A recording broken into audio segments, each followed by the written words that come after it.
एक तो आपने बता दिया पिछले वाले में कि बसपा जीत रही है। हाँ। तो हमको कई लोगों ने फोन करके पूछा कि मतलब बसपा के विधायक आ रहे हैं। तुमने कहा हाँ, आश्चर्य की क्या बात है भाई, चुनाव इसीलिए लड़ा रहे हैं। लेकिन अभी भी लोग कह रहे हैं कि हर जगह बसपा इसलिए चुनाव नहीं लड़ रही है कि उसे जीतना है, वो इसलिए चुनाव लड़ रही है कि चुनाव लड़ना है। और कहीं ना कहीं बीच में तमाम आरोप प्रत्यारोप लग रहे हैं कि बी टीम की तरह काम कर रही है। खैर, अब हम अगली सीट पर आते हैं। तो हम मीरपुर विधानसभा फूलपुर पे बात कर चुके, करहल पे बात कर चुके, करहल पे बात कर चुके। अब गाजियाबाद हैं गाजियाबाद की शहर विधानसभा जी। अब अगर बीजेपी के संजीव शर्मा जी, सपा से सिंहराज जाटव और बसपा से पीएन गर्ग जी। अब देखिए यहाँ हम बीजेपी पे अगर बात करते हैं, पार्टी पे आते हैं, बीजेपी के प्रत्याशी और बीजेपी पार्टी पे, तो ये गाजियाबाद शहर का जो चक्र बनेगा वो बनेगा कुंभ राशि का, ठीक। और अब अगर हम कुंभ राशि में पार्टी को ढूंढते हैं कि पार्टी कहाँ बैठ रही है, तो वो लाभ भाव में जाकर के बैठ रही है। अच्छा, यानी ये भाजपा की जीती हुई सीट जी। तो ये बीजेपी के लिए लाभ का सीट भी है, लाभ का जगह भी है। अब आते हैं संजीव कुमार पे, तो ये स्वतः प्रत्याशी और इनकी राशि भी कुंभ बनती है और विधानसभा की भी राशि कुंभ बनती है, तो ये इनके लिए जगह बहुत बेहतर नहीं कर सकते तो बहुत बुरा भी नहीं कर सकते, ठीक। अब तीसरी जो चीज़ है वो आते हैं उस पर हम सिंबल पे। तो कमल सिंबल का जो राशि बनता है वो मिथुन बन जाता है और वो पंचम में चला जा रहा है, यानी जनता का प्रेम भाव भी यहाँ से सिंबल को मिलते हुए दिख रहा है। सिंबल कह रही है कि हम जनता का साझेदारी दिलाएंगे और पार्टी कह रही है कि हम लाभ दिलाएंगे।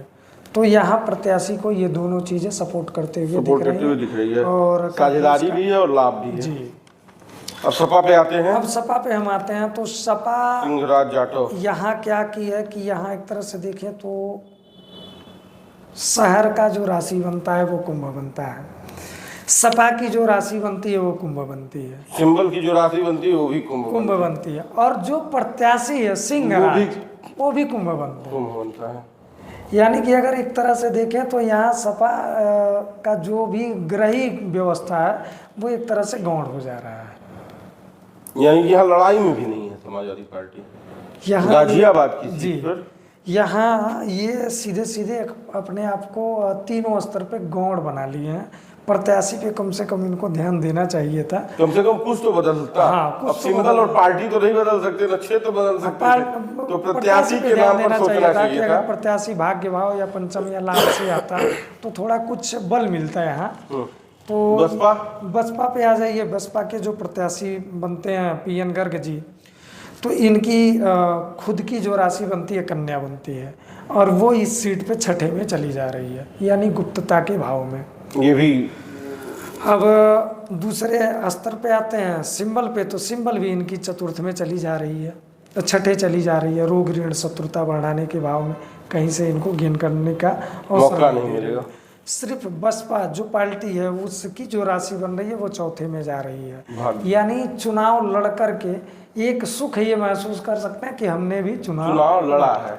यहाँ मतलब गाजियाबाद की सदर सीट पे भारतीय जनता पार्टी के एकदम मैदान साफ है, ज्योतिषी गणित और अंकों के हिसाब से गाजियाबाद की सीट पर भारतीय जनता पार्टी पहले भी 22 के चुनाव में भी विधानसभा का चुनाव जीती, 24 के चुनाव में लोकसभा का चुनाव जीती और उपचुनाव में भी इसके लिए रास्ता साफ है जी।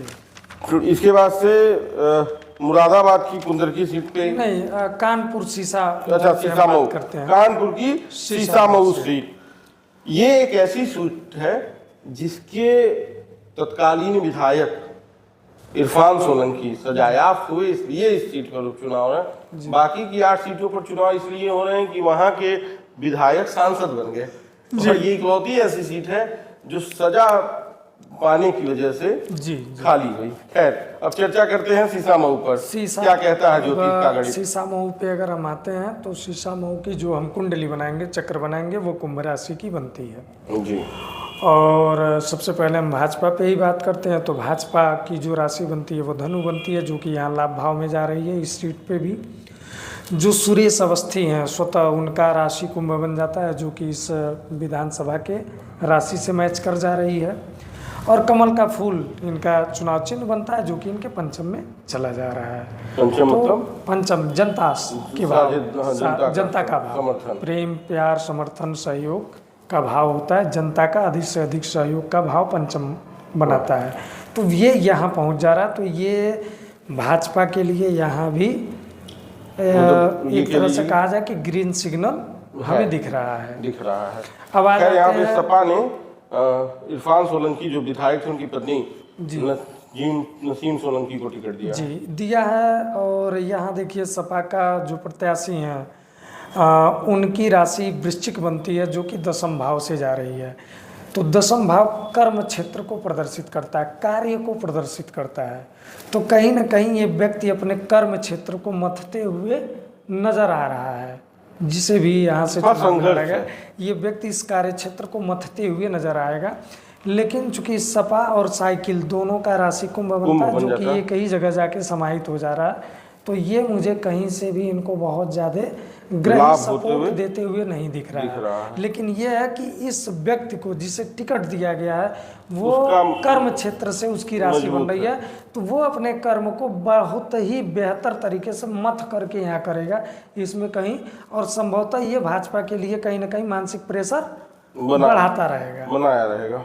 लेकिन अगर हम रिजल्ट की बात करें तो बीजेपी के पक्ष में ग्रह गोचर अधिक दिख रहा है। कानपुर की सीसामऊ सीट पर बसपा क्या कहती है? बसपा फिर यहाँ भी वही हाल है। बसपा का तो ग्रह गोचर ही हर जगह ऐसे दिख रहा है कि जैसे जो इसके पहले हम लोगों ने कहा कि भाई वो सी कंपनी की तरह काम करते हुए, तो बस वही BCD में रह जा रही है हर जगह। अब यहाँ भी देखिए जो प्रत्याशी हैं उनकी राशि जो है चौथे से संबंध बना रही है, पार्टी चौथे से संबंध बना रही है, और जो निशान है वो छठे से संबंध बना रहा है।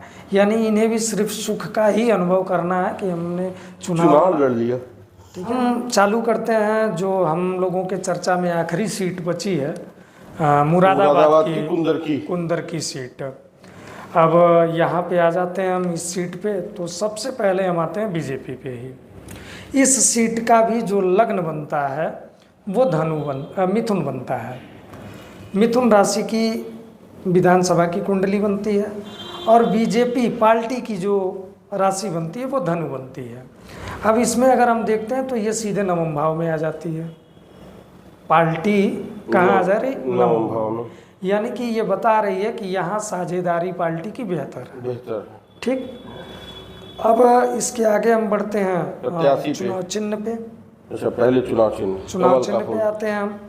तो चुनाव चिन्ह बनता है यहाँ कमल, और कमल का जो राशि बनती है वो बनती है मिथुन। और जब हम इस कुंडली में मिथुन को देखते हैं तो मिथुन लग्न से ही संपर्क बना, यानी साझेदारी भी है और लग्न भी सही। जी, लग्न भी सही है। और जो प्रत्याशी की राशि बनती है वो भी इस चक्र में पंचम से संबंध बना लेती है। यानी कि तो ये इनको साझेदारी, पंचम, जनता का भाव, प्रेम और लग्न, ये तीनों मिल जा रहा है। तो यहाँ से अगर हम कहें तो माने प्रथम दृष्टिकोण में देखा जाए तो बीजेपी यहाँ मजबूती से लड़ाई लड़ रही है। अब हम आ जाते हैं दूसरी पार्टी सपा पे, समाजवादी पार्टी पे। तो समाजवादी पार्टी का जो चुनाव चिन्ह बनता है और जो इस पार्टी की राशि बनती है वो दोनों एक ही है, कुंभ राशि है। और इस चक्र में ये दोनों एक जगह जा रहे हैं, कहाँ? भाग्य भाव में। यानी भाग्य सपा का भी यहाँ मजबूत हो जाएगा। भाग्य भी चिन्ह भी और दोनों सपोर्ट कर रहा है। और उसके बाद से जो प्रत्याशी इसके बनते हैं उनका जो है पराक्रम सपोर्ट कर जा रहा है। यानी ये लड़ाई में भाग्य इनके साथ कहीं ना कहीं हो सकता है कि भाग्यवश ये जीत जाए चुनाव, सबसे आगे। ज्योतिष गणित के हिसाब से भाग्य इनका 2 बार मजबूत हो रहा है।